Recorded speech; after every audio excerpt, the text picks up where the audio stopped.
우리는 고난주간 마지막 저녁 예배를 통해서 무교절에 관한 말씀을 함께 나누려고 합니다. 오늘은 무교절을 함께 보면서 주님의 십자가를 생각하겠습니다. 첫 번째로 무교절이 뭔가? 여러분, 유월절과 무교절은 연속된 사건이고 또 절기 또한 연속하여 시작되는 절기입니다. 시간으로 따지면, 유대인들의 시간으로 따진다면 목요일 저녁이죠. 우리로는 목요일 저녁이 되겠지만 그 사람들로서는 목요일 저녁이 14일의 시작입니다. 그러니까 오늘 해가 질 때까지가 14일이었고요. 그리고 이제 오늘 우리로 말하면 금요일 날 이 저녁 6시부터 시작을 해서 무교절이 시작이 됩니다. 15일이 시작이 되는 것이죠. 그래서 6월절이 1월 14일이면 1월 15일은 무교절이 시작이 됩니다.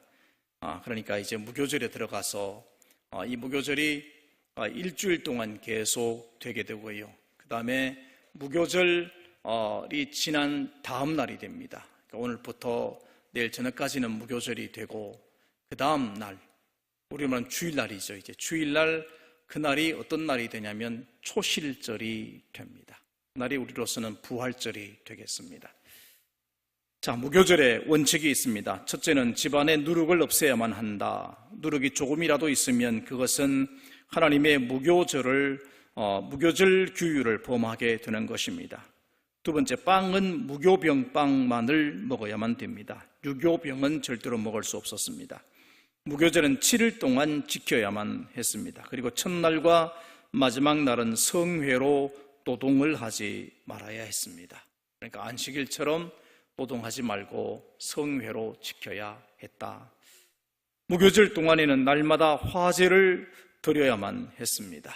이 화제의 의미가 뒤에 나오게 됩니다. 그렇다면 이스라엘 백성들이 무교절을 지켜야 하는 이유가 무엇입니까? 6월절 세대로에는 그 이유에 대하여 묻고 질문하는 예식이 있습니다. 이때 예식에 참석한 사람 중 가장 어린 아이가 다음과 같은 4가지를 질문합니다. 첫째, 다른 날은 우리가 유교병을 먹었는데 오늘은 왜 무교병을 먹어야 하나요? 다른 날은 우리가 다양한 나물을 먹었는데 오늘은 왜 썬 나물만 먹어야 하나요? 다른 날은 우리가 나물을 그냥 먹었는데 오늘은 왜 소금물에 2번 찍어서 먹어야 하나요? 네 번째, 다른 날은 우리가 앉든지 기대든지 마음대로였는데 오늘은 왜 기대야만 하나요? 우리가 세대로 식사를 할 때 이야기를 이미 다 했습니다. 그 이유를 설명을 했죠. 기댄다는 말은 옆으로 비스듬히 누워서 식사를 하도록 하는 것이다 하는 이야기도 했고, 소금물은 이스라엘 백성들의 그 고난의 눈물을 상징하는 것이라고 말씀을 드렸고, 썬 나물 이야기도 함께 아울러 드렸습니다. 이때 예식의 집례자는 통상적으로는 그 집의 가장이나 또 가장이 없으면 어머니가 되겠죠. 이렇게 대답을 합니다. 우리는 애굽에서 바로의 노예들이었습니다. 그때 하나님은 강한 손을 우리에게 펴사 우리를 인도하여 내셨습니다. 하나님이 우리를 애굽에서 건져내시지 않았으면 우리 모두는 애굽의 종들로 지금도 남아 있을 것입니다. 그 후 우리는 하나님으로부터 율법을 받아 토라에 익숙하게 생활하며 그분을 섬겨왔습니다. 노예에서 우리 조상을 구출하여 주신 하나님께 감사드리며 그 후 밤을 지새우며 출애굽 이야기를 하는 것이 우리 조상들의 관습이었습니다. 이 대답의 핵심은 종살이하던 애굽 생활에서 하나님의 은혜로 구원해 주신 출애굽 사건을 대대로 기념하기 위해서입니다 라고 하는 거죠. 그런데 우리가 수건을 벗고 이 사건을 보면 마귀로부터, 죄된 삶으로부터의 해방을 뜻하는 그런 의미가 담겨 있습니다. 두 번째로, 무교병은 예수 그리스도를 상징합니다. 무교절의 핵심은 이 무교병입니다. 무교병이란 누룩 없는 빵을 의미합니다. 이스라엘 백성들은 7일 동안 누룩을 가까이 두지 말아야 했을 뿐만 아니라 7일 동안은 무교병만을 먹어야 했습니다. 수건을 벗고 무교병을 바라보면 예수 그리스도를 발견할 수 있습니다. 첫째, 무교병은 성결하신 그리스도를 상징합니다. 첫째로 무교병은 누룩이 없이 만들어진 빵을 의미합니다. 성경에서 누룩은 악을 상징하는 표현으로 사용되었습니다. 유대교에서도 누룩은 부정과 악을 상징합니다. 그러므로 무교병은, 다시 말하면 누룩이 없다는 것은 죄가 없다는 것이고 악이 없다는 것을 뜻하는 빵입니다. 둘째로 성경에서 무교병은 제사와 절기를 위해 특별히 사용되었습니다. 무교병은 소재 예물로 사용됩니다. 말씀을 읽어봅니다. 내가 화덕에 구운 것으로 소재 예물을 드리려거든 고운 가루에 기름을 섞어 만든 무교병이나 기름을 바른 무교전병을 드릴 것이요. 여러분, 소재는 식물에 대한 감사와 그리스도의 완전함과 고난을 상징하는 제사입니다. 우리가 번제란 말도 아시죠? 번제는 동물을 태워서 드리는 것을 번제라고 그러고요. 일반적으로 속죄제는 동물을 보통 사용을 합니다. 가난한 사람들은 비둘기를 사용하죠. 소제라고 하는 말은 곡식을 사용한 예물을 소제라고 합니다. 그래서 곡식으로 드리는 예물을 드릴 때는 무교병이나 무교전병을 만들어서 드려라 라고 하는 그런 말씀이죠. 그래서 그리스도의 성결과 고난을 상징하는 무교병이 드려질 수 있었던 것입니다. 무교병은 화목제 예물로 사용되었습니다. 말씀을 읽습니다. 여호와께 드릴 화목제물의 규례는 이러하니라. 만일 그것을 감사함으로 드리려면 기름 섞은 무교병과 기름 바른 무교전병과 고운 가루에 기름을 섞어 구운 과자를 그 감사 제물과 함께 드리고. 아멘. 이런 화목제라고 하는 것은 속죄제를 드린 백성이 하나님과 화목하게 된 사실을 감사해서 드리는 제사입니다. 그러니까 어린 양의 피의 제사는 속죄를 위한 제사였다면 이 소제는 하나님과 화목하게 됨을 감사하는 그런 화목제라고 할 수 있습니다. 하나님과 인간의 화해는 예수 그리스도의 피가 만드는 사역입니다. 그리스도의 피로 죄사함을 받을 때만 인간은 하나님과 화목을 이룰 수 있는 것입니다. 그래서 죄사함을 받은 속죄제를 드린 백성이 그리스도의 속죄 사역에 감사해서 그리스도의 성결과 고난을 상징하는 무교병 예물로 화목제를 드리는 것이며, 그리스도의 온전한 헌신과 죽음을 상징하는 무교병을 소제 예물로 드리게 되는 것입니다. 예수님께서는 친히 유월절 무교병을 드시면서 고난당하신 자신의 몸이라고 말씀을 하셨습니다. 말씀을 읽어봅니다. 또 떡을 가져 감사 기도하시고 떼어 그들에게 주시며 이르시되 이것은 너희를 위하여 주는 내 몸이라. 너희가 이를 행하여 나를 기념하라 하시고. 이때 떼어준 떡이 무교병입니다. 그러니까 무교병을 떼어주시면서 이것은 내 몸이다 이렇게 말씀을 하신 거죠. 그러므로 무교병은 예수님을 상징했습니다. 수건을 벗고 무교병을 바라보면 성결하신 그리스도를 상징하고 있다는 사실을 발견할 수 있습니다. 자, 두 번째로 무교병은 고난받고 죽으신 예수님을 상징합니다. 무교병을 만드는 방법과 재료 그리고 무교병의 모양은 이 떡의 특징을 잘 말해줍니다. 첫 번째, 먼저 무교병은 솔렛이라고 부르는 고운 밀가루를 이용하여 만든 빵의 한 종류입니다. 밀가루에는 두 종류가 있습니다. 일반적으로 나달과 껍질 모두를 함께 갈아 만든 거친 가루가 있고, 이렇게 만든 밀가루를 일반적으로 케마라고 부릅니다. 그러나 무교병은 아주 특별한 밀가루가 필요했습니다. 성경에는 이 특별한 밀가루를 고운 가루라고 말하고 있습니다. 이 고운 가루는 히브리어로 솔렛이라고 부릅니다. 아주 고운 밀가루입니다. 이 솔렛이 만들어지기 위해서는 다음과 같은 과정을 거쳐야만 됩니다. 추수 후에 이삭을 햇볕에 말리죠.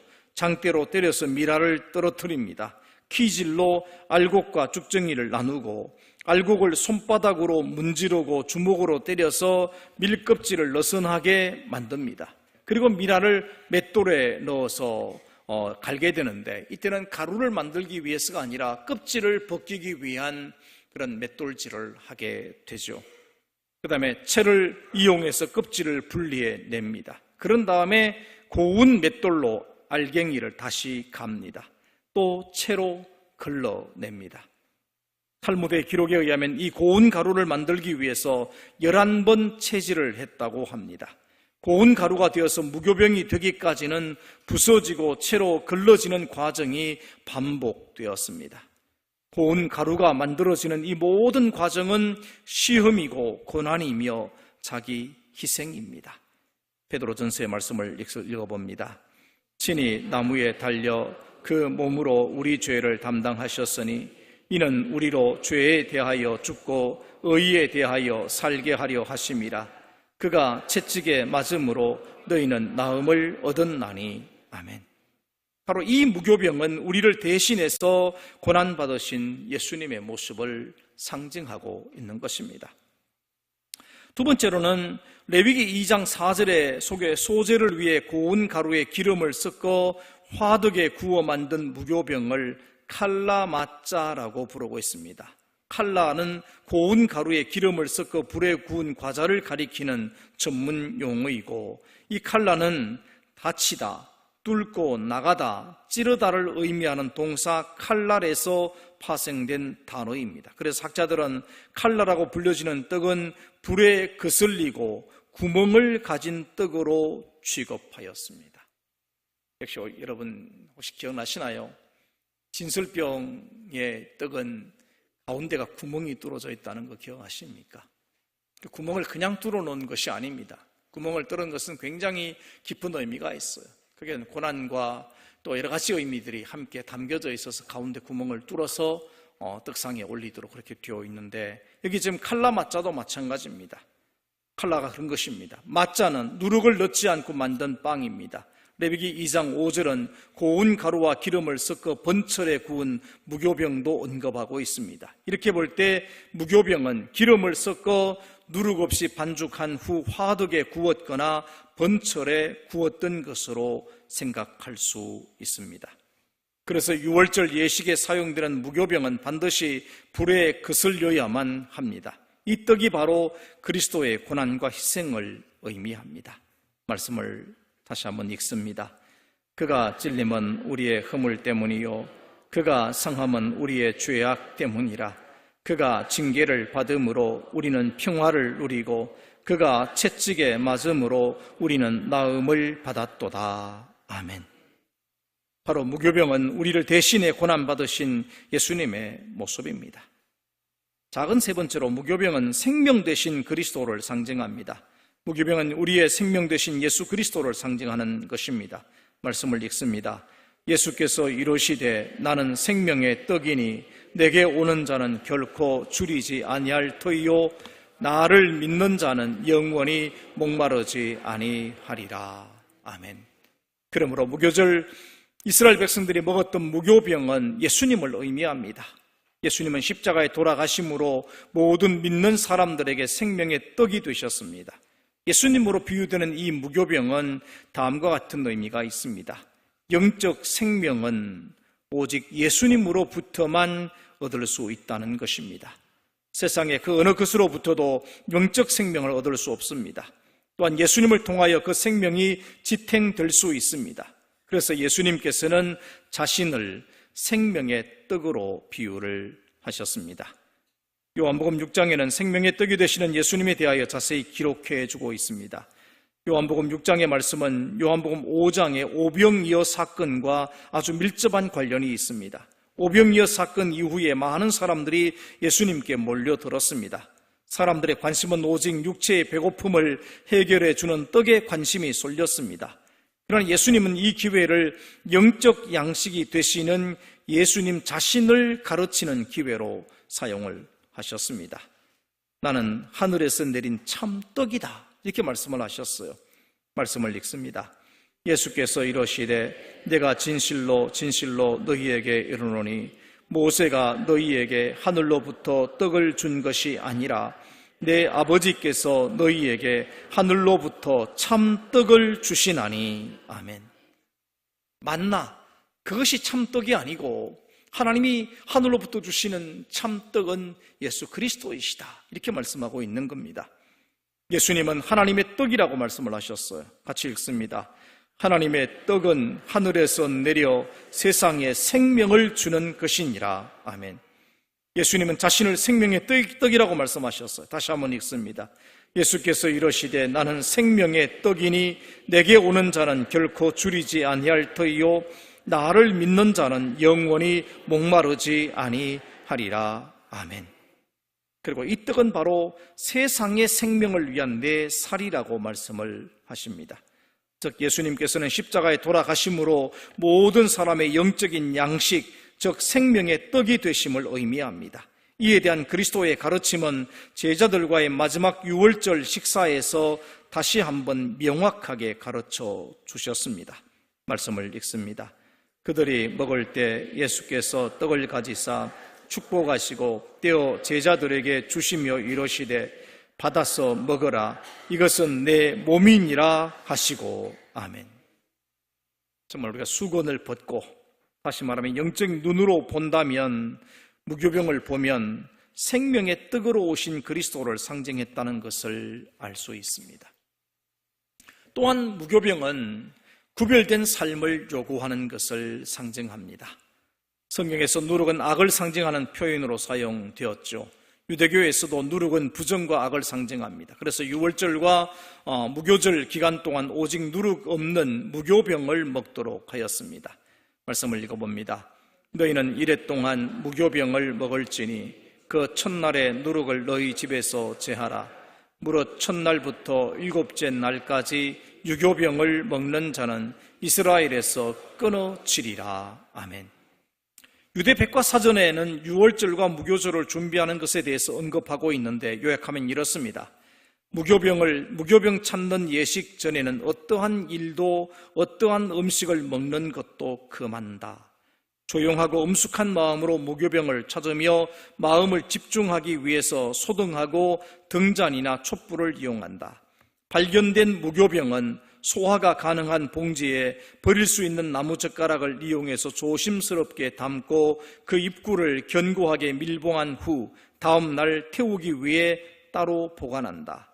다음 날 오전 10시 전에 무교병 봉지를 집 밖으로 가지고 나가 태운다. 하나의 관습처럼 이런 예식을 행하게 된 것이죠. 오늘날 이스라엘 사람들은 이 말씀을 지키기 위해서 7일 동안 마짜라고 불리는 무교병을 먹습니다. 그리고 말씀에 따라 집안의 누룩을 제거합니다. 그릇이나 용기에 묻어있는 누룩을 제거하기 위해서는 이미 제가 말씀을 드렸죠. 커다란 가마솥을 만들어 놓고 동네마다 거기다가 물을 끓이고 그릇을 삶았어요. 슈퍼마켓에 있는 누룩이 포함된 모든 음식물은 따로 분리해서 포장을 해서 덮어 놓습니다. 그리고 이 음식물을 모두 태우는 대신에 유월절이 지나가기까지, 그렇죠? 계약을 통해서 이방인의 소유로 맡겨버립니다. 돈을 주고 맡기는 거죠. 한 주간 동안은 당신 것으로 하십시오. 그리고 돈을 주고는 계약을 맺게 되는 것입니다. 이처럼 유대인들은 철저하게 무교절을 지키고 있습니다. 그렇다면 이처럼 철저하게 누룩을 제거하게 하고 누룩과 가까이 하지 않게 하며 7일 동안 오직 무교병만 먹도록 함으로 하나님께서 우리에게 가르치시고자 하시는 것이 무엇인가? 이것이 중요한 것이죠. 첫째, 뭐라고 이야기했습니까? 같이 한번 읽어보십시다. 죄와 악으로부터의 철저하게 구별되는 삶을 살도록 요구하십니다. 말씀을 읽습니다. 이러므로 우리가 명절을 지키되 묵은 누룩으로도 말고 악하고 악의에 찬 누룩으로도 말고 누룩이 없이 오직 순전함과 진실함의 떡으로 하자. 그러므로 사랑하는 자들아, 너희가 이것을 바라보나니 주 앞에서 점도 없고 흠도 없이 평강 가운데서 나타나기를 힘써라. 음행과 온갖 더러운 것과 탐욕은 너희 중에서 그 이름조차도 부르지 말라. 이는 성도에게 마땅한 바니라. 아멘. 두 번째로, 고난을 감당하기를 원하십니다. 하나님께서는 무교병을 쓴 나물과 함께 먹으라고 했습니다. 그래서 유월절 세대로 식사에서 무교병과 쓴 나물을 함께 먹었습니다. 뿐만 아니라 7일 동안 무교병을 먹도록 하셨습니다. 실질적으로 무교병을 먹는 것은 육체적으로 힘든 일입니다. 숫자 7은 유대인들에게 완전을 의미하는 숫자입니다. 이것은 고난을 온전히 감당해 내라고 하는 성도들을 향한 하나님의 요구입니다. 말씀을 읽습니다. 너희 믿음의 확실함은 불로 연단하여도 없어질 금보다 더 귀하여 예수 그리스도께서 나타나실 때에 칭찬과 영광과 존귀를 얻게 할 것이니라. 아멘. 우리가 고난을 감당하고 나면 우리에게 주시는 하나님의 그 영광과 존귀가 정말 금보다 귀한 것이다. 이렇게 분명히 말씀을 해 주십니다. 오늘은 고난주간 중에서도 주님이 십자가에 달리신 날입니다. 주님의 고난을 생각하며 우리에게 닥쳐오는 어떠한 고난도 감당해 내시기를 바랍니다. 우리에게 닥쳐오는 어떠한 썬 나물도 참고 먹을 수 있는 정말 성숙한 그런 믿음의 사람들이 되시기를 주님의 이름으로 축원합니다. 내일 토요일은